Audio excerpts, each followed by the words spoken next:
On today's show, we've got some hot tips to help you keep your cool behind the wheel this summer.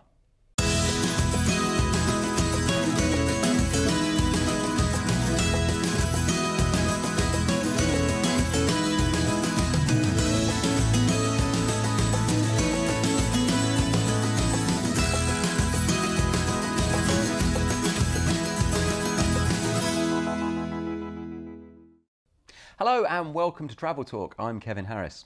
Now, with the summer hopefully soon to be upon us, you're no doubt looking forward to a summer holiday away. And whether you're opting for a staycation or travelling further afield, one thing is for sure, if you're driving, then you ought to plan in advance to ensure that your journey is as stress-free as possible. Well, I'm pleased to say joining us here today in the studio are two motoring experts in the form of Quentin Willson and from Goodyear, Kate Rock. Guys, good to see you. Thanks for coming in. Now, let's remind you, of course, if you're new to the show, how things work. So, coming up, we are going to be discussing all things motor safety and planning your trip. And we'll be talking about on-the-road stress avoidance. And, of course, all of your questions will be answered live. Now, don't forget that we are live today, so if you have any questions for either Quentin or Kate, then please use the box that's on your screen and we'll do our best to tackle them over the course of the next 15 minutes or so. And if you're tweeting whilst watching the show, then please use that all-important hashtag, which is hashtag StudioTalkTV, and we'll do our best to give you a mention. So, Quentin, Kate, thank you so much for coming in. And at this point in time, we're supposed to be talking about summer holiday driving, but as far as the weather's concerned, it's doing its best to be anything but summery. Yeah, the long-range weather forecast is not good, not wishing to be too gloomy, but they say we've got at least another month of this. Yeah. Now, I think that we've got a potential problem here, and that is that we've never really had this situation before. We've got people who are so broke they can't afford to maintain their cars or change their tyres for valid reasons.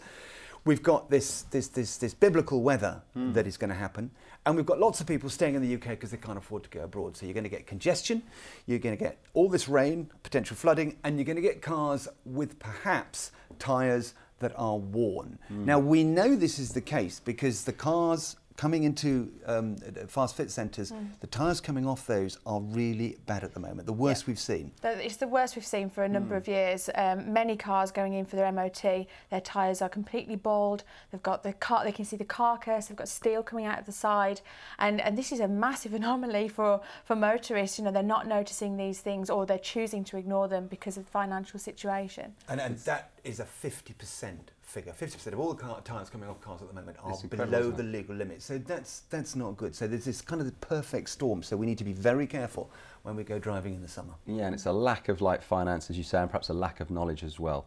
Well, speaking of the summer, we got out and about on a particularly bright and sunny day, and we went to the seaside to see what the general public had to say on the topic. Take a look at this.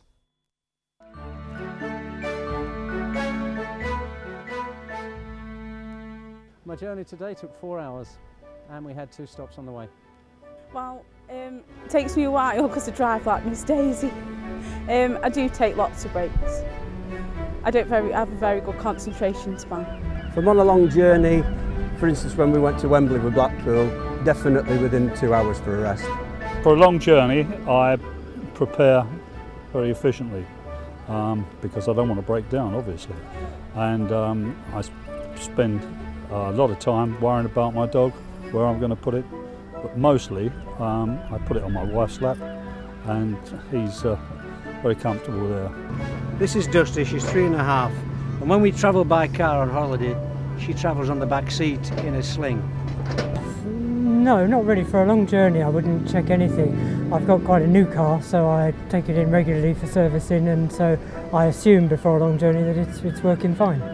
I haven't any pets. My daughter has pets, but when she's travelling, she has a large dog cage because she's a Nikita. And at the moment we're having a few cars. We're thinking of putting a frame in the back of each one for transporting them safely. I couldn't even tell you where the dipstick was to do any checks on the car, so I don't do any. The noises that distract me when driving are radio, really. I used to have a little Mini 1976 with one in, and it's just habit now. If the radio's on, it's annoying. What noises distract me when I'm driving? I've no idea. Nothing really. No noises distract me when I'm driving.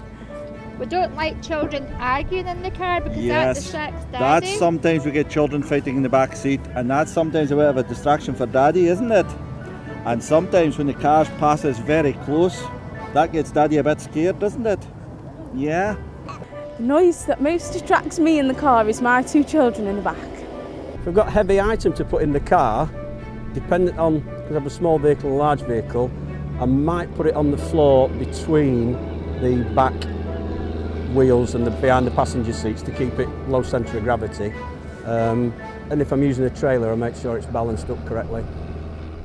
So there you go, interesting stuff there, perhaps some enlightening thoughts and some stereotypical views as well. What do you make of that, Quentin? Well, we're not surprised, because you've got this demographic here, haven't you, with older people like me who actually like to do this stuff and check the oil, and a younger generation that is quite simply do it for me. Yeah, that was quite apparent. And actually, while we were watching that, someone tweeted in, and it was brilliant because it was kind of answered in one of the Vox Pops there. Alex in Shropshire said, "What tips can you provide that will make it easy for me to do a check on my car before I leave for the south coast this weekend?" One of the guys actually said that he does all this stuff, but yeah, you're about to tell us, I'm sure. It's really very simple. Oil, because you don't want to toast your engine, so just open the bonnet, check it on the dipstick. Radiator, make sure there's water in it. Windscreen washer fluid, you won't be able to see, so you'll endanger yourself and other people if you don't have washer fluid. Tyres, check them visually, but also if you're in any doubt, put a 20p piece in the tread, and if you can still read the letters around the edge of the 20p piece, then your tread is too low. If the tread obscures the letters, then it's legal. And check the tyre pressures. If you can't do that yourself, then take it to a fast fit centre who will do it for you. And brake lights is another little tip.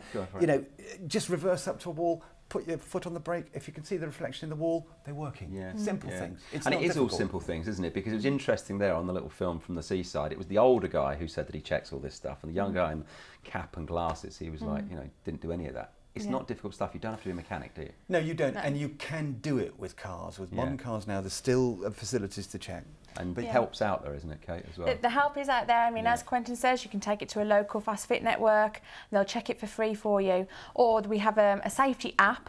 So if you've got a smartphone, you can download the Goodyear Road Safety app, and it's got all of the information on there about different driving conditions, what you need to do for your car, what you need to do to prepare, everything. And don't forget that when you are driving in heavy rain and things, you've got to be very careful. And a lot of us won't have done this aquaplaning thing, where the steering goes light and you go through standing water, and all of a sudden it's like the car is sailing. Never touch the brake and never move the steering wheel if that happens. Just hold on through it and you'll be all right. But if your tyres are worn, then you're not going to have the grip that you would if they've got more tread on. Remember that. And with floods, even though you've got a 4x4, don't go into the flood if you know the water is going to go over your exhaust pipe, because if the exhaust pipe is covered by water, the engine's going to close down, and you'll be that picture in the papers tomorrow of the car stuck in the water. Well, this is interesting, because obviously we've chatted winter tyres here before, and we're here to talk about summer driving, but at the moment we have seen floods, so this is all apparent, isn't it? This is happening now. And on that note as well, just talking about sort of planning your journey, I mean, weather can affect your journey, but there's lots of things can as well. You know, don't rely on the sat-nav, get the maps out, presumably, and make sure you know where you're going. This is a complete bugbear of mine. People just get into the car, they put the postcard in the sat-nav, they pull the nose, they pull the trigger and point the nose. That's not the way to do it. Look at the map. Because the sat-nav may not send you the right way, and it'll send you through congestion and stuff like that. Plan your journey using both, and don't rely on this disembodied voice who 9 times out of 10, as we all know, gets it wrong. Yeah, they do, and you might find as well that one direction you want to go in is blocked, and you've got to reroute, so you've got to have to think about it yourself. And it's important to plan your journey with regards to taking breaks. We did some recent research, and it showed that people were actually driving 3-4 hours without having a rest.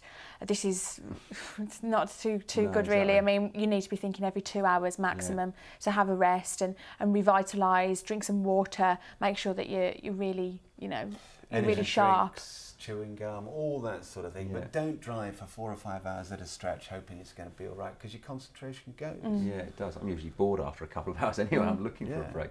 But something else to consider this summer, we've got a lot of visitors coming to the UK. So we've got obviously the Olympics taking place, and there's been a lot of tourists and tourism. It's a great year for tourism, but it does mean congestion on roads, and it might mean that you have to reroute, and you know, you might get stuck on a road longer than you expect anyway. We are going to see congestion, and my warning about London is just avoid it. Yeah. I'm sorry, it's going to be Armageddon down there, so don't. And if you are travelling long distances, then do it early.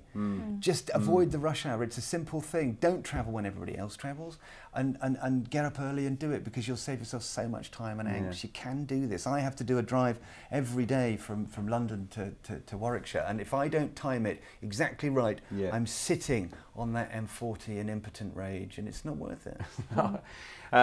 Now, we have had some questions come in as well, and of course don't forget we're live, so if you want to send your questions you can use the box on your screen or send us your tweets, add that hashtag StudioTalkTV and we'll get your questions. There's one just coming while you're chatting there, Quentin. Mary in Basingstoke says, what can be done for young/new drivers to give them some basic car maintenance knowledge? Because both of my daughters know nothing about their cars at all, and they've just passed their tests. Well, Mary, funny you should ask that question. This is topical for you. It is, because, and this is really exciting, together, Goodyear and I, for the last year, have been planning this thing, which is to get driving on the school syllabus. Right. Because we don't give our kids the best driving tuition. I don't think the test is fit for purpose. No. So what we want to do is get them learning early, 12, 13, 14, when they're more receptive to all the road safety messages. So on Monday, Kate? Yes, we're going to launch a driving academy, which is like an online game for youngsters to play so they can learn more about the highway code and about the basics of driving. And that's linked up with the partnership with Young Driver. And Young Driver give youngsters the experience of actually getting behind the wheel in an enclosed environment. And with those two assets, you know, we're looking to really educate youngsters. But I think in answering Mary's question, perhaps, you know, again, the Goodyear safety app is information online. You know, youngsters, you need to learn. I know when I learnt my test, I was asked to check the oil in my test. So it was something that was actually on the syllabus. But I think, you know, going through it with your children as they do, like my dad did, he went through all of the, you know, what goes on under the bonnet with me. But Mary, ask us that question in maybe 12 months and hopefully we'll have got the Education Minister, Schools Minister to get young driving on the school syllabus like citizenship and save 200 lives a year. It's really important and I'm passionate about it. Great stuff. There you go. Good question. Very topical. Thanks for that one, Mary. Now, coming back to like summer holiday driving for us grown-ups who are taking the kids away, family members. If we're driving from the UK across the channel there, we're going into France and Spain. What about driving on the continent in Europe? Anything else that we have to be aware of or think about or plan? Yeah, I do that run regularly because I've got a place in France. So you need to obviously make sure your car is serviced. It's not just a question of checking the oil, service it, because you don't want to break down over there. Take your breakdown card, take your licence, take your insurance. Make sure you've got insurance to cover you. Take a copy of your V5 registration document. Take a high-vis vest. With France, you've got to have 2 breathalyzers, French breathalyzers, not English ones. Don't go there. But make sure you've got all that stuff. Otherwise, the cops will bust you. You have to have that, don't you? You do by law. Take your car over there. Yeah. And make sure your headlamps dip to the right. And the most important thing is, you can really get stuck if you're coming out of a junction and your head goes back to driving on the UK. And I've done it many times, and I do thousands of miles in France, and that potential second where you're driving on the wrong side of the road can be completely disastrous. So put something on the dashboard that says, remember to drive on the other side, and it will help. Yeah, definitely. Good advice there. I think we've got other questions coming in as well. It's one here from Ian, actually. We'll come to this one. Ian from Motor Trade Insider, who said, how to spot if someone is trying to sell on a flood-damaged car without coming clean. Interesting. Just a quick one. It's an interesting one. It fits in what we were talking about earlier, I suppose, with cars getting stuck in floods and what have you. Okay, yeah. Right, well, if it's a flood damaged car, somebody will probably have claimed on the insurance, so it will be on what's known as the HPI register. So you put the number into the computer as you would if you're normally buying a car, and it should say it's been had a claim against it. Yeah. If it was not insured and for some reason it's not on the register, then look at the interior, because if it's had water in it, it does funny things to the plastics and the seats and the stitching. They kind of tend to expand, and that's where you'll see the signs of flood damage.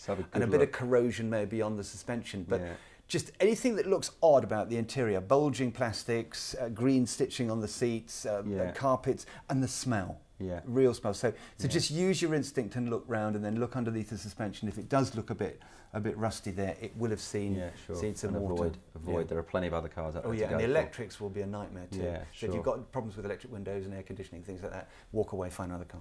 Right, great stuff. Thanks, Quentin. And just before we finish, then, last little kind of, I suppose, top 3 tips. If you're taking the family away and you're planning that car journey in the UK or abroad, what are the top 3 things that we should be checking or doing? Check your car, yeah, tyres, oil, or the whole thing. Don't leave it to chance. Make sure your document's okay, you've got your breakdown card, and if you've got kids travelling in the car, make sure they're entertained. Give them something to do, otherwise they're going to cause you agony. And plan your route with maps and sat-navs, and if necessary, route planners, and just make sure you know where you're going. Yeah, good advice.